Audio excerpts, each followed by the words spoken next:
নওয়াসা ইমাম হোসেন পাক একটা ছোট্ট করে বক্তব্য দিয়েছিলেন। ওরে কুফাওয়ালারা, ও কুফাওয়ালারা, আজকে যে তোমরা আমাকে মারার জন্য তোমরা তৈরি আছো গো, তোমরা কি আমাকে চেনো না? তোমরা কি আমাকে জানো না? ও কুফাওয়ালারা, তোমরা যদি আমাকে চিঠি যদি না লিখতে গো, আমাকে যদি তোমরা চিঠি না লিখতে, তাহলে আমি এই কুফা নগরে আসতাম না, তাহলে আমি কারবালা পর্যন্ত আসতাম না। এ হানি বিন হানে, তুমি আমাকে চিঠি লিখেছো কিনা বলো, তোমার স্বাক্ষর আছে কিনা বলো। এ বাবারা, কুফাওয়ালারা সবাই যেন মাথা নত করে দিল, আর কেউ যেন বাবা বলতে পারে না, কেউ যেন বাবা আর যেন হুসেনের দিকে তাকাতে পারে না। বাবারা, আমার হোসেন পাক রাদিয়াল্লাহু তাআলা আনহু যেন বাবা ওই ২৫,০০০ সৈন্যদের সামনে আমার হোসেন যেন বাবা বলতে লাগলো, শোনো গো, আজকে যে যাকে মারার জন্য তোমরা তৈরি আছো, আজকে যাকে মারার জন্য তোমরা প্রস্তুত আছো, জানো তার পরিচয় কি? তুমি কি জানো না? তুমি টাকার জন্য নিজের ঈমান খানাকে বিক্রি করে দিয়েছ। তুমি কি দেখোনি আমার নানা নবী মুস্তাফা আমাকে কতটা ভালোবাসতেন? বাবারে, বাবা ইবনে সাদ যেন মাথা যেন বাবা আপনার নিচু করে নিল, কারণ তার যেন বাবা টাকার জন্য চোখ অন্ধ হয়ে গিয়েছে, টাকার লোভে নিজের ঈমান খানাকে বিক্রি করে দিয়েছে। এ বাবা, আমার হোসেন পাক বলতে লাগলো, তোমরা কি জানো না গো, তোমরা কি শুনোনি? আমার নানা বলেছে যে ইমাম হোসেনকে ভালোবাসলো, সে আমাকে ভালোবাসলো, যে হোসেনকে দুঃখ দিল, সে আমাকে দুঃখ দিল। তোমরা কি জানো না? তোমরা কি আমার নানার জবান দ্বারা শ্রবণ করনি? ওবাইদুল্লাহ ইবনে জিয়াদ বলে, হুসাইন, তোমার বক্তব্য শোনার জন্য আমরা এই জায়গাতে আসিনি, তোমার বক্তব্য শোনার জন্য এই জায়গাতে আসিনি হুসাইন, আমরা কি বলে যুদ্ধের জন্য প্রস্তুত আছি, তুমিও যুদ্ধের জন্য প্রস্তুতি নিয়ে নাও। এ বাবারা, আমার হোসেন পাক বলতে লাগলো, ওগো আমার নানার কালমা পড়নেওয়ালারা, এ বাবারা, ওই ২২,০০০ সৈন্যদের মধ্যে বাবা সবাই কালমা পড়নেওয়ালা ছিল, মুসলমান ছিল বাবা, শুধু মুসলমান নয়, হাফিজে কোরআন ছিল, আলিমে দ্বীন ছিল বাবা, মুফতি ছিল রে বাবা, কোরআন পড়নেওয়ালা, কোরআনের তাফসীর করনেওয়ালা ছিল। তারপরে বাবা তারা ইমাম হোসেনের বিপক্ষে ছিল। এখনো বাবা আমার নবীর কালমা পড়নেওয়ালা আছে, বাবা রে, আমার কি বলে কোরআনের তাফসীর করনেওয়ালা আছে, মুফতিও পেয়ে যাবেন, আলিমও পেয়ে যাবেন, আল্লামাও পেয়ে যাবেন, কিন্তু বাবা তাদের অন্তরে নবীর আলে নবীর ভালোবাসা পাবেন না। সুবহানাল্লাহ, আল্লাহু আকবার। এ বেরাদার বন্ধু, আমার মা বোনেরা,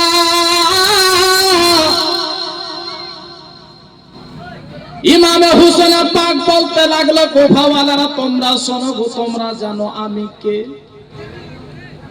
আমার মায়ের পরিচয় জানো? আমার মা এমন একজন মহিলা, আল্লাহ রাব্বুল আলামিন যাকে জান্নাতি সমস্ত মহিলাদের সরদারনি বানিয়েছে। সুবহানাল্লাহ। এ বেরাদার, আমার হোসেন বলতে লাগলো, শোনো গো, আমি ওই জান্নাতি সরদারনির আমি বেটা, আমি হোসেন গো, তোমরা আমাকে চেনো, তোমরা জানো আমার বাবা কে? আমার বাবা হচ্ছে সমস্ত ওয়ালিদের কমান্ডার। সুবহানাল্লাহ। একটু ভালো, আমার নানা নবী মুস্তাফা সাল্লাল্লাহু তাআলা আলাইহি ওয়াসাল্লাম যার ব্যাপারে বলেছে আনা মাদিনাতুল ইলমি ওয়া আলিগুন বাবুহা, আমি হচ্ছে ইলমের শহর আর আলী হচ্ছে তার দরওয়াজা। তোমরা কি আমার আব্বার সম্পর্কে তোমরা পড়নি? তোমরা কি আমার আব্বাকে দেখনি? তোমরা আমার আব্বার সম্পর্কে কি জানো না? এ বেরাদার বন্ধু, আমার মা বোনেরা, আমার দয়ার নবীর নওয়াসা ইমাম হোসেন পাক বলতে লাগলো, শোনো গো, তোমরা জানো আমার নানা কি তোমাদের নানার মতো না। আমার নানা হচ্ছে সমস্ত নবীদের সরদার। আমার নানা হচ্ছে রাহমাতুল লিল আলামিন। এ কুফাওয়ালারা, তোমরা আমাকে ভালো করে চেনে নাও। ইবনে সাদ বলে, হুসাইন তোমার বক্তব্য শুনবো না, শুনবো না। তুমি যুদ্ধের জন্য তৈরি হয়ে যাও, যুদ্ধের জন্য তৈরি হয়ে যাও। এ বেরাদার মা বোনেরা গো, হযরত ইমাম হোসেন পাক রাদিয়াল্লাহু তাআলা আনহু বলতে লাগলো, আমি তোমাদের সামনে আমি বক্তব্য রাখতেছি না, আমার শুধু পরিচয় খানা তোমাদেরকে দিচ্ছি। কেননা কাল কিয়ামতের দিনে আমার নানা নবী মুস্তাফার সামনে যখন দাঁড় হবে, আমার নানা নবী মুস্তাফার সামনে যখন দাঁড় হবে, আমার নানা যখন জিজ্ঞাসা করবে, আমার নানার সামনে যেন এটা বলতে না পারো হোসেন আমাদের সামনে পরিচয় দিয়েছিল না, হোসেন নিজের পরিচয় খানা দিয়েছিল না, যার জন্য হোসেনকে আমরা আঘাত করেছিলাম, হোসেনকে আমরা 3 দিন পানি বন্ধ করেছিলাম। এ বেরাদার, হোসেন পাক রাদিয়াল্লাহু তাআলা আনহু যেন বাবা রে আপনার যেন ওই জায়গা থেকে ঘুরে চলে গেলেন বাবা, নিজের খেমার দিকে চলে গেলেন। নিজের খেমার দিকে যাওয়ার পরে হোসেন পাক রাদিয়াল্লাহু তাআলা আনহু যেন বাবা যুদ্ধের জন্য প্রস্তুতি নিতে লাগলেন। হোসেন পাক রাদিয়াল্লাহু তাআলা আনহু নিজের বাবা সন্দুকখানাকে বের করলেন, যুদ্ধের জন্য তৈরি হতে লাগলেন। ইমাম হোসেনের যত সঙ্গী আছে বাবা, সবাই ইমাম হোসেনের নিকটে চলে আসে। হুজুর গো, আপনি এটা কি করছেন? বলতে লাগলো, শোনো গো, আমি যদি কারবালার ময়দানে যদি না যাই তাহলে যুদ্ধ থামবে না, আমি যদি না যাই তাহলে তারা যুদ্ধ বন্ধ করবে না গো।